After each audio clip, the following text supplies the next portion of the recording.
গাড়ি মাইলেজ কত দেয় একবার এটা দেখো ভাই, ওই দেখো 8.5। তো আমি একবার তোমরা জাস্ট দেখাইলে যে আমি আমার গাড়িতে কিতা কিতা করছি, গাড়ি স্টক আমি কিনছি, কেনার পরে আমি কি কি করছি ওটা একবার দেখাই। হেডলাইটের সেট আপ পুরা সেম রয়েছে, এটা একটু গোলা গোলা লাগে, এটার আমি পুরো চেঞ্জ করে দেবো। সামনের গ্রিলটাও চেঞ্জ করবো, এটা আমি RS গ্রিল বয়ামু। আর সাইডে যদি দেখো তো তুমি অরিজিনাল অ্যালয়টারেই আমি আগে সিলভার আসিল, তো আমি এটারে ব্ল্যাক করছি আর ব্রেক ক্লিপার রেড করছি, আর এখানে জাস্ট একটা হাইলাইট দিছি গো আমার ইচ্ছার।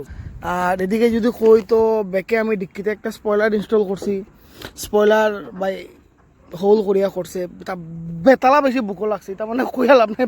দুটোটা লাইট আমি ব্ল্যাক আউট করছি। এখানে দেখতে পারা এটা ইন্ডিকেটারও কাজ করে, নিচের যে রিফ্লেক্টার। একবার ভিতরে আও, চলো ভিতরে দেখাই। ভিতরেও এমন কিছু কাস্টমাইজ করছি না, আরও বহুত কিছু করার বাকি আছে। ভিতরে যদি দেখো তো এমবিএন লাইট বইছি, ওই দেখতে পারা MBN light. Bucket fitting seat cover install করছি, গাড়ির থিমের হিসাবে পুরো ডুয়েল টোনেই রাখছি আমি। এখানে বাকি রয়েছে ওখানে অ্যান্ড্রয়েড প্লেট বইতাম, সাউন্ড সিস্টেম একটু বালা বইতাম, ওখানেও বাকি রয়েছে। আস্তে আস্তে কাজ করবো, বেদান টেকাও লাগে রে ভাই। গাড়ি মাইলেজ কত দেয় একবার এটা দেখো ভাই, ওই দেখো 8.5। ভার্না চালাই তাইনি। স্টিয়ারিংটাও দেখতে পারো, এখানেও আমি ডুয়েল টোনের স্টিয়ারিংটা করছি। স্টিয়ারিং পুরো খুলাইয়া এটা ডুয়েল টোনে, পুরো একদম থিমের হিসাবে ডুয়েল টোনে বানাইছি।